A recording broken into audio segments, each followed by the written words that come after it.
Hola, bienvenido al tema de hoy. Hoy vamos a hablar sobre el sistema óseo. La osteología es la ciencia que estudia el sistema esquelético. Este sistema esquelético humano es osteocartilaginoso. Esto quiere decir que contiene huesos y cartílago. El sistema óseo es el conjunto de huesos que forman el esqueleto. El ser humano dispone de un sistema óseo formado por 206 huesos que crecen, se desarrollan en la niñez y en la adolescencia. Gracias a todos estos huesos, las personas pueden permanecer en diferentes posiciones, como de pie y también desplazarse. El sistema óseo está formado por el esqueleto axial y el apendicular. Contiene un tejido conjuntivo especializado de sostén y además de eso una sustancia intracelular que le da la propiedad de calcificación.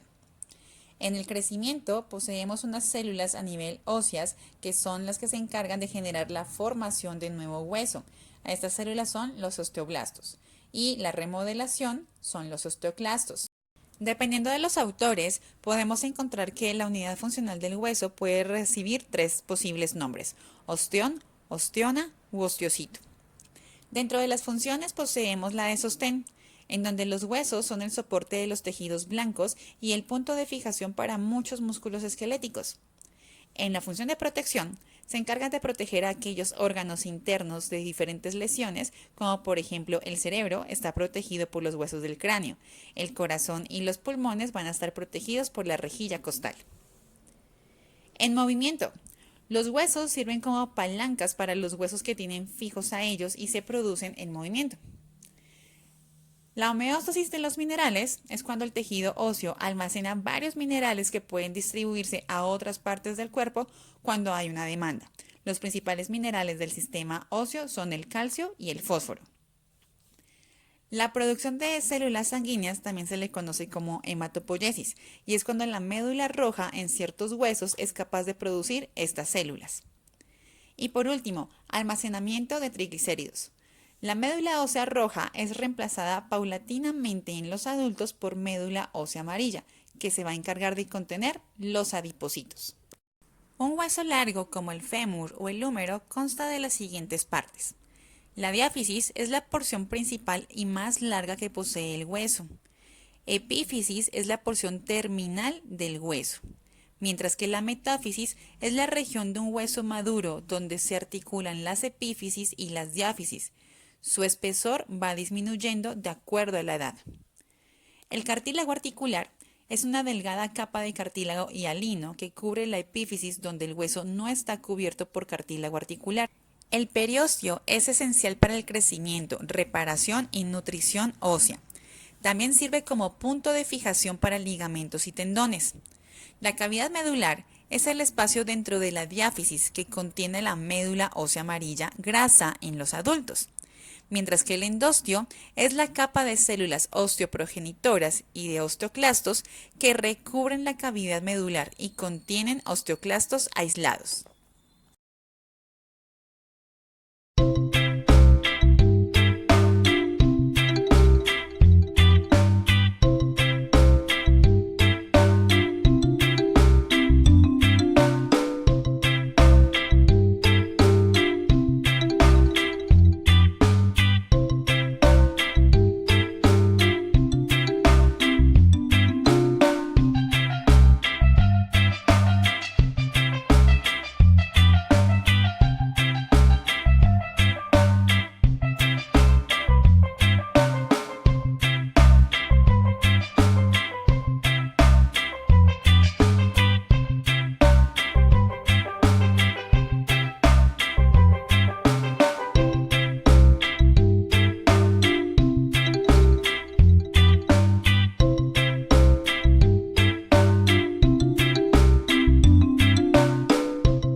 Ahora hablaremos sobre la histología del tejido óseo.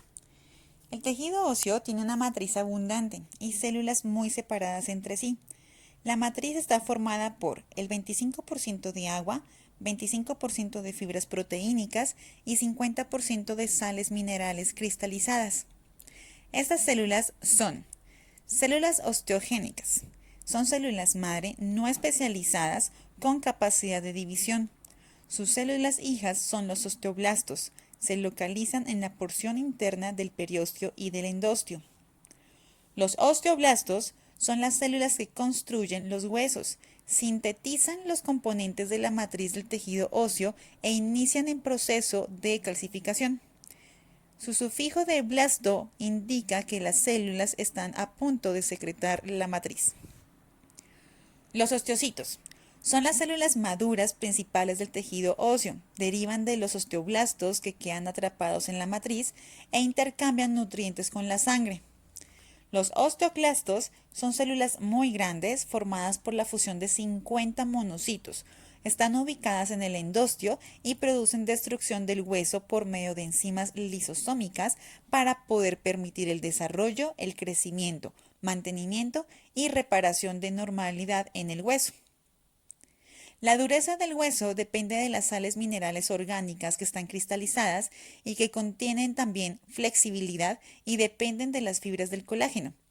Los huesos no son completamente sólidos, ya que tienen muchos espacios entre sus células. Según el tamaño y la distribución de esos espacios, las regiones de un hueso se clasifican en compactas y esponjosas. En general, el hueso compacto constituye el 80% del esqueleto y el esponjoso el 20% restante. Huesos compacto y esponjoso. El hueso es tejido conectivo que tiene numerosas formas y tamaños. Los huesos se clasifican como largos, cortos, planos o irregulares. Los huesos de los brazos y las piernas son ejemplos de huesos largos. Los huesos de la muñeca son ejemplos de huesos cortos. El cráneo está formado por huesos planos, al igual que la escápula. Los huesos de la cara y las vértebras son huesos irregulares. Independientemente de su forma, todos los huesos tienen la misma estructura básica. La capa exterior de todos los huesos está compuesta por hueso compacto. El hueso compacto es denso y fuerte, además provee fuerza y protección. A todo lo largo de los huesos compactos, hay estructuras tubulares llamadas osteonas, o sistemas de Avers, que contienen vasos sanguíneos y nervios. Los vasos sanguíneos proveen oxígeno y nutrientes a los osteocitos, las células vivas del hueso. El centro de los huesos puede tener aspectos muy distintos. Como el nombre lo sugiere, el hueso esponjoso es menos denso y tiene muchas cavidades que contienen médula ósea. El hueso esponjoso se encuentra en el centro de los huesos cortos o planos y en los extremos de los huesos largos. El hueso esponjoso está rodeado por hueso compacto y no contiene sistemas de Avers. Hay dos tipos de médulas óseas, roja y amarilla. Los glóbulos rojos, los glóbulos blancos y las plaquetas se producen en la médula ósea roja. En el húmero, el fémur, el esternón, las costillas, las vértebras y la pelvis se hallan la médula ósea roja. Las cavidades de los huesos de los bebés están compuestas por médula ósea roja. Los huesos de los niños tienen más médula ósea roja que los de los adultos. La médula ósea amarilla, que se encuentra en muchos otros huesos, consta de grasa almacenada. El sistema óseo está formado por 206 huesos y distribuidos en dos grandes grupos. Uno es el esqueleto axial, formado por 80 huesos y distribuidos en la cabeza, columna vertebral y el tórax. El esqueleto apendicular va a estar formado por 126 huesos y comprenden los huesos de la cintura torácica y los de miembro superior e inferior. Sin embargo, de los miembros también van a estar incluidas la cintura escapular y la cintura pelviana. En el esqueleto axial encontramos los huesos del cráneo. Frontal tenemos un hueso, parietal 2, temporales 2, occipital 1, esfenoides y etmoides 1, para un total de 8 huesos del cráneo. Huesos de la cara. Tenemos 2 nasales, 2 maxilares superiores, un maxilar inferior, 2 huesos unguis o hueso lagrimal, 2 huesos palatinos, 2 cornetes inferiores y un vómer como un hioides. En total, 13 huesos de la cara. Para los huesos de la columna vertebral, poseemos 7 vértebras cervicales, 12 dorsales, 5 lumbares, una sacra y una coxis. En total, 26 huesos. Para los huesos del tórax, poseemos un esternón, 7 costillas verdaderas, 4 falsas y una flotante. En total, son 13 huesos del tórax. Para la cintura escapular y extremidades superiores, contamos con 2 clavículas, 2 escápulas u omóplatos, 2 húmeros, 2 radios, 2 cúbitos. 16 huesos del carpo, que incluyen el escafoides, semilunar, piramidal, el pisiforme, trapecio, trapezoide, hueso grande y hueso ganchoso, así como 10 metacarpianos y 28 falanges, para un total de 64 huesos. En la cintura pélvica y de extremidades inferiores poseemos 2 fémur, 2 tibia, 2 peroné, 14 huesos del tarso, donde incluimos el hueso calcáneo, astrágalo, escafoides, primer, segundo y tercer cuneiforme y el cuboides. Tenemos 10 metatarsianos, 28 falanges y 2 huesos coxales o también conocidos como huesos de la pelvis. En total, 60 huesos.